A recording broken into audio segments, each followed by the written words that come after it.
Hello, and welcome to the Misty Morrison Podcast. I'm your host, the wonderful Misty Morrison. So let me tell you a little bit about the podcast. Here on the Misty Morrison Podcast, we have 3 different segments. We have Was I in the Wrong, which was our initial launching segment, where I read Reddit stories and give my opinion. It's mostly Am I the Asshole type stories, where people are either asking if they acted appropriately in a situation that's already passed or asking how to deal with a current situation. The next segment that we have is Petty Please, where we read stories of pettiness, entitlement, kind of Karen behavior. And then we also have What the Fluff, where I read stories. A lot of the stories will be from, tales from the front desk, tales from retail, tales from customer service, tales from tech support, those kind of stories, just where it's just unbelievable the way that people acted. So that is basically what the podcast is. I read the stories, give my opinion. While this is available in audio format, podcast only, or video on YouTube, if you're watching on YouTube, you can leave a comment down below with your judgment on the stories or your advice. If you are listening on podcast, you can comment on socials. You can find me at Misty Morrison Podcast on Instagram, Facebook, and YouTube. I post twice a week on Tuesdays and Thursdays. We do post more Was I in the Wrong than we do of Petty Please and What the Fluff. So that's mostly the content that we have. And most of our episodes, we aim for the 20 to 30 minute mark for episodes. So it's not super short, but it is still easy to digest. Maybe it can get you through your morning or afternoon commute. I also have my own subreddit, r/Misty Morrison Podcast, where you can submit your own stories to be read on the podcast. I always try to remember to put the link to the original stories on Reddit in the description box below, in case you guys would like to read the original story for yourselves, or even better, leave a comment for the original poster or OP. If you are watching on YouTube, please go ahead and give the video a thumbs up. It helps the channel grow. And if you are listening on podcast, go ahead and leave a 5-star review if you like the content. That is our introduction, so let's get into the stories. Hello, and welcome back to the Misty Morrison Podcast. I am so glad you are here, and I'm very excited because today is our first episode of What the Fluff. This one has been requested, so it is coming to us before Petty Please, which will launch next week. And from now on, we will try to alternate. Every Tuesday will be Was I in the Wrong? And one Thursday will be What the Fluff. The next Thursday will be Petty Please. So we will dive right on into our stories of entitlement and shocking behavior. Let's see what the fluff is going on. Our first story is coming to us from r/Tales from the Front Desk. The stupidity of people amaze me. I've worked for front desk in hotels, and now I'm currently working as a return agent for a rental car agency, and the stupidity of people still amaze me with both industries.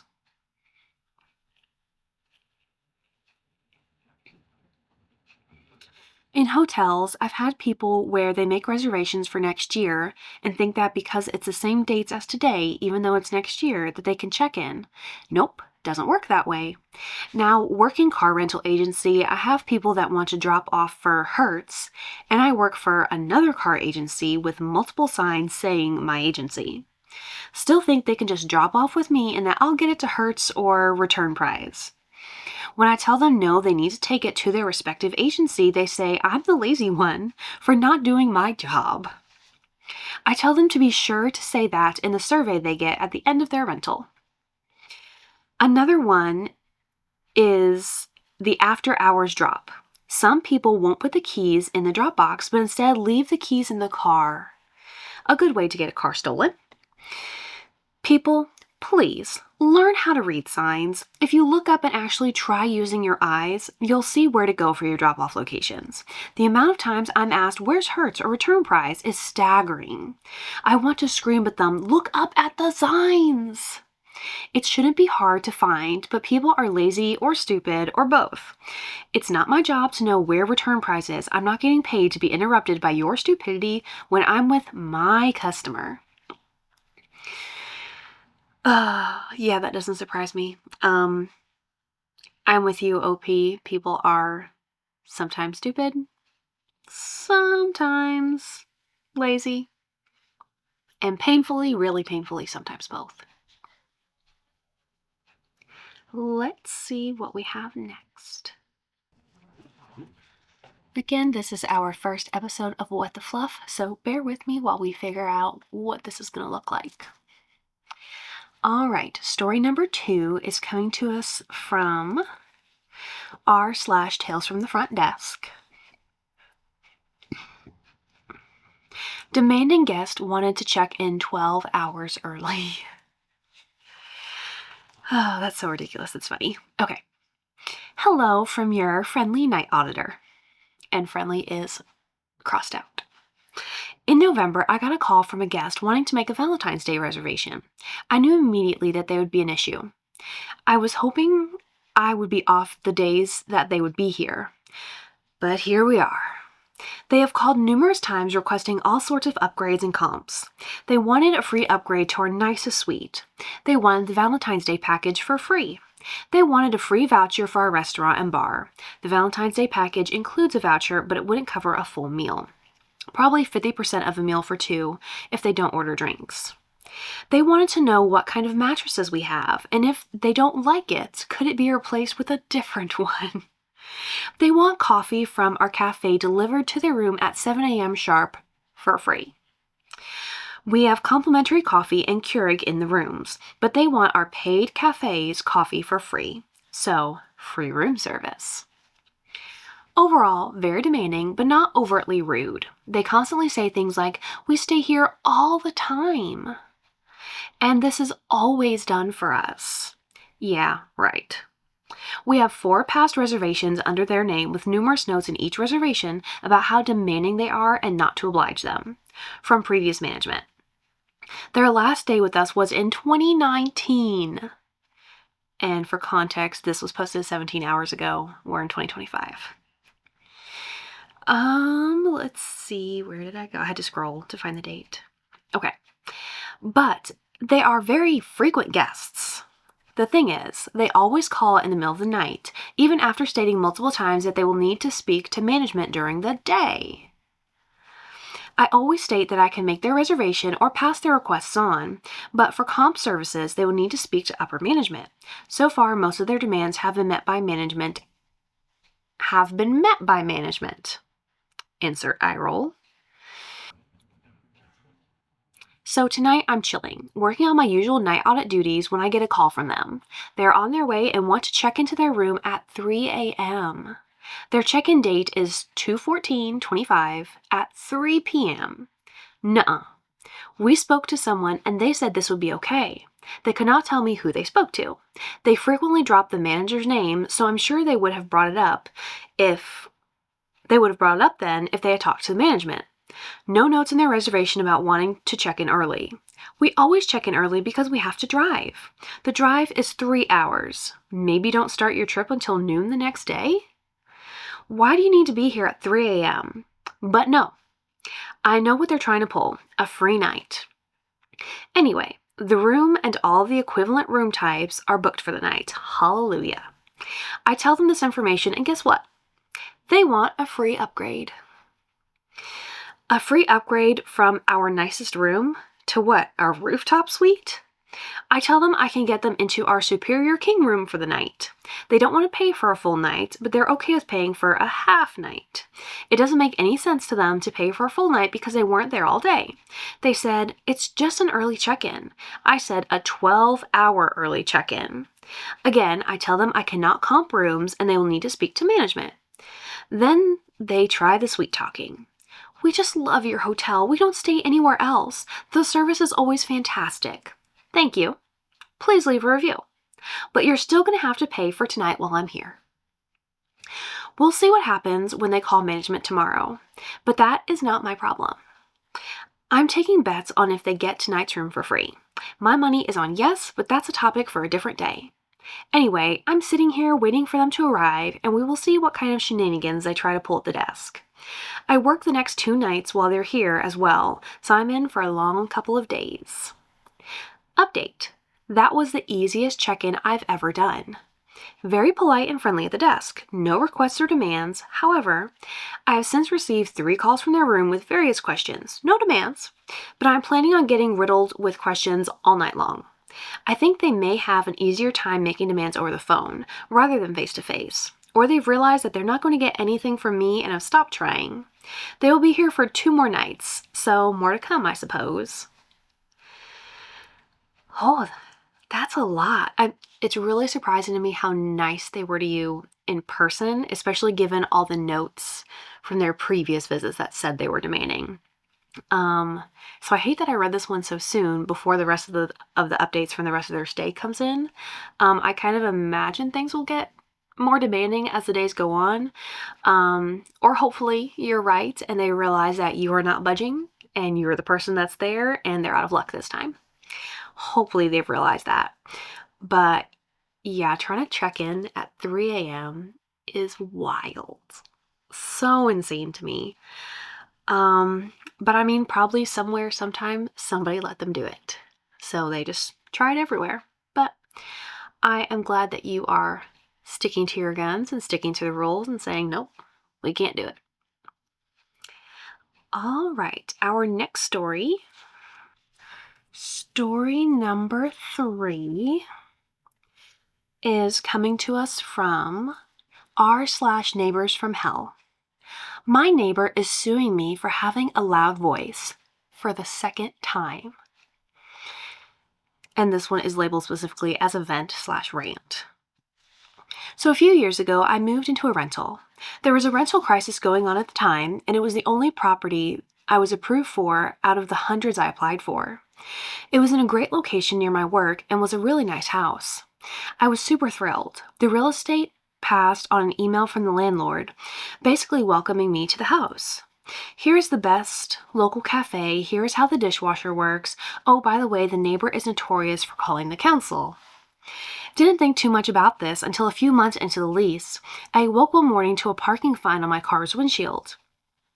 I was parked in the driveway, but overhanging past the fence line about 1 meter.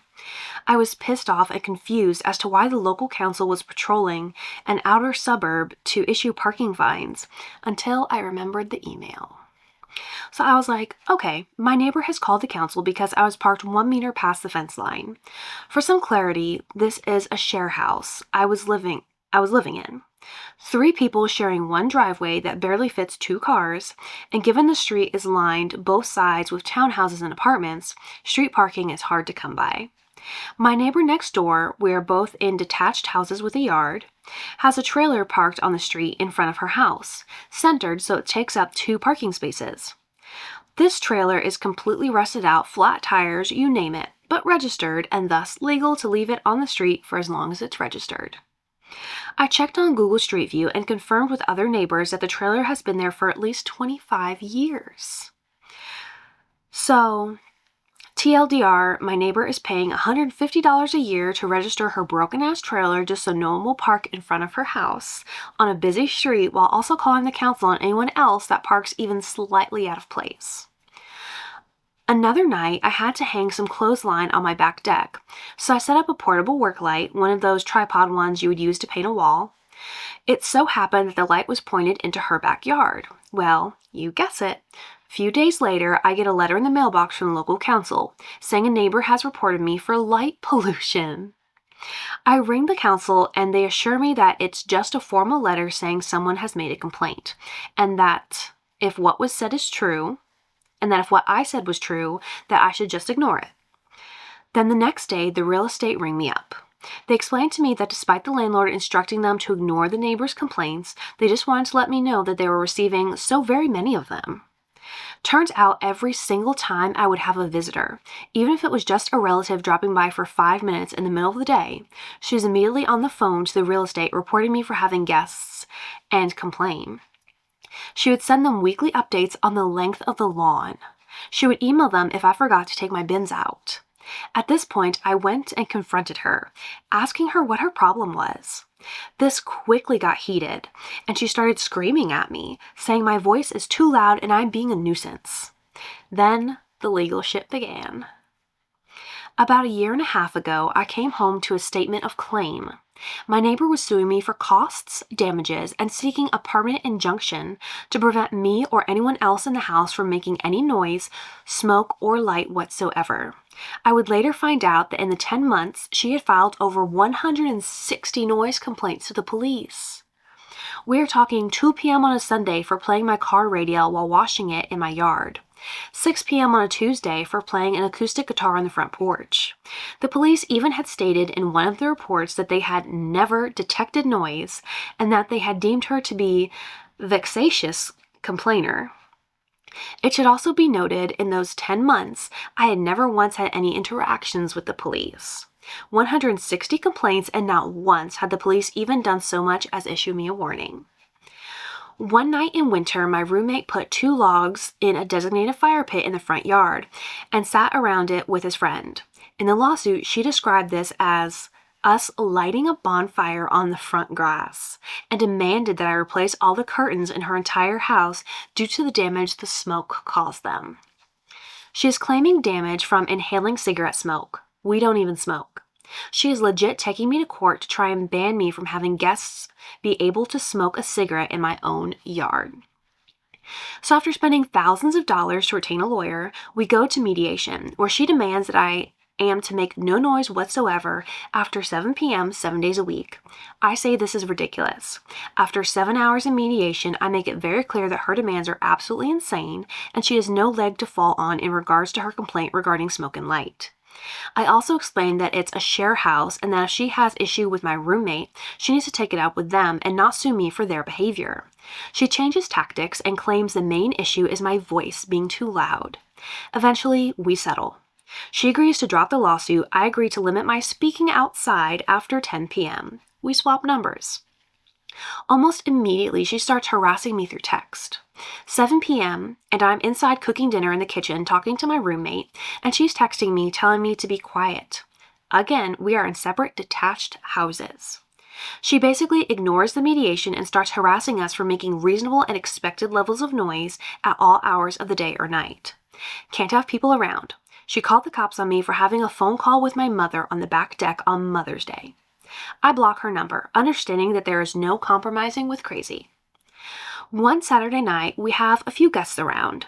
I'm sitting in my lounge room watching TV and notice there are a few police standing on the footpath, shining torches into my yard. I go outside to see if everything is all right. The police explain that they're here about a noise complaint, but they're literally standing on the footpath and cannot detect any unreasonable noise. They look extremely frustrated. At this moment, the neighbor comes outside and starts screaming at the police, telling them to do their jobs and arrest me for being a nuisance. The cops roll their eyes and go over to confront her. I go back inside. A year goes by, another lawsuit. This time in the district court. This time, I am fighting it. There will be no mediation. There will be no compromising.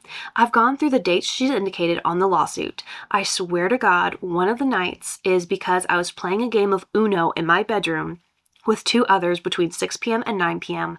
on a Saturday night. Oh my goodness. This is truly just ultimate proof that having neighbors is horrible. It is just the most ideal thing in the world to not have neighbors close enough to hear you or see you. Oh, I mean, this is wild. Your voice is too loud. Like, I feel so bad for the police and the council and the real estate. 160 complaints is just mind-boggling. I want to know, like, is she an older lady? Like, why does she have this much time on her hands? And why is she so mad at the world? This probably has been pretty miserable for our original poster here. But this is really funny. Like, it's so ridiculous. It's funny. Okay. I've popped in and out of recording today, so that's our third story. And I don't really know how long I've recorded for. So we'll do 2 more?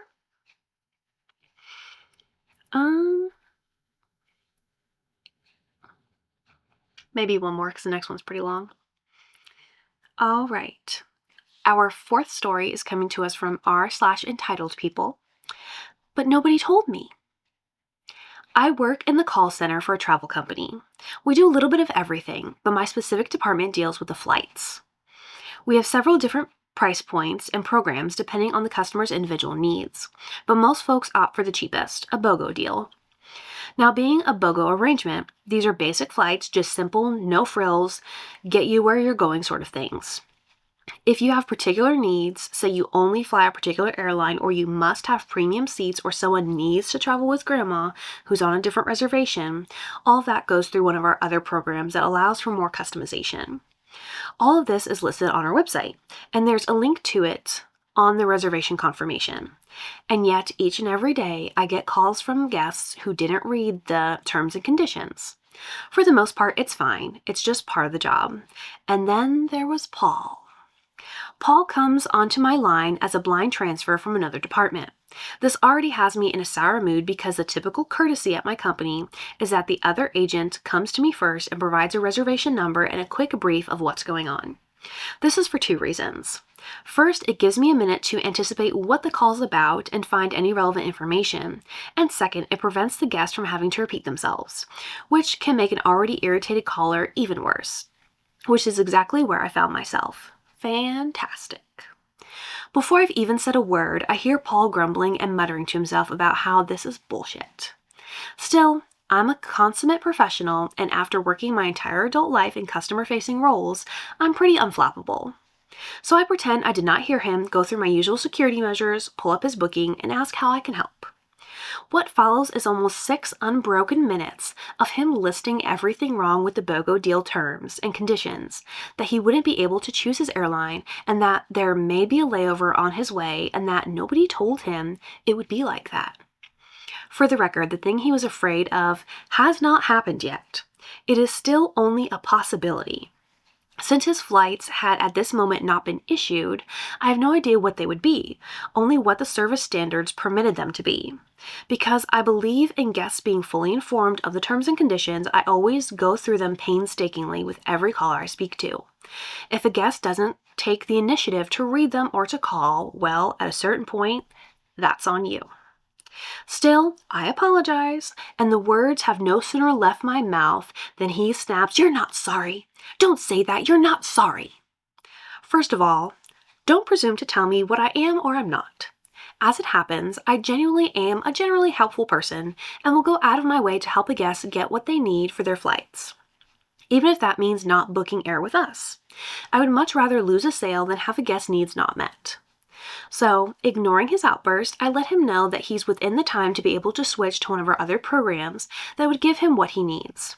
It might be slightly more expensive at a per-person rate. So you're going to charge me more? This is bullshit. Well, yes, you can have the buy one, get one free flight, or you can have control of what those flights look like. Not both. But nobody told me. Never mind, the terms are available for you to peruse at your leisure, but sure. Well, if you don't want to do that, you still have enough time to cancel air with us without penalty, and you can book flights independently that suit your budget and needs. I'd be happy to help you with that. No, you just don't want to help me. Got me there. At this point, you're correct. I do not particularly want to help you any longer, as this conversation has now taken almost 20 minutes of my day, and your steadily climbing volume is giving me a migraine. Paul, I'm sorry, but why do you keep saying that? No, you're not. I wish I could say that there was some fantastic malicious compliance or witty comeback, but there really isn't. After something like half an hour of this cyclical shouting, all I could do was reiterate the 3 options on the table. He could go to our customization program and pick what he wants. He can cancel our flights and get his own. Or he can roll the dice and see what his flights end up being. And I made sure I thoroughly noted on his booking that I told him so. Ooh, that's annoying. I mean, completely not surprised. The way some people act, and it always gets me when they're like, no one told me so. Do your research. Like, you're a person in the 21st century, do your research, and if you don't understand, ask the questions before you pay any money. It's that simple. And to say someone's not helping you when they're clearly doing everything within their power to help you just because you don't like any of the options that can currently be offered to you is really entitled and really annoying. Yeah, that's why so many people try to get out of customer facing roles, because to deal with people like Paul every day is a lot. And I do not envy ROP one little bit, but I am really proud of you for doing as well as you did, despite the fact that by the end you were just over it and you really didn't want to help him. So hopefully that ended well for you. I really hope he just canceled and booked somewhere else so he no longer had to be your headache. Okay, we are gonna do one more. Let's see. I don't want to pick a long one. Oh, that one's super long. Okay, that one's not bad. Okay, this one's super short, so we'll read this. Story number 5 is coming to us from r/bridezilla. Bridezilla forbade the groom being in any photographs without her.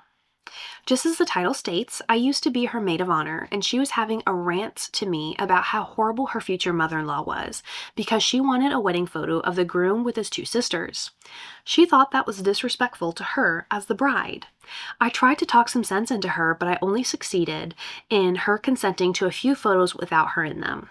It's worth noting that she wanted an entire photo shoot of just her. I mean, yeah, I feel like that's classic Bridezilla, just feeling that it is her day rather than their day as a couple. Yeah, if that's the only thing the future mother-in-law has ever done to her, this sounds like probably a great mother-in-law. I hope the bride is not normally this particular.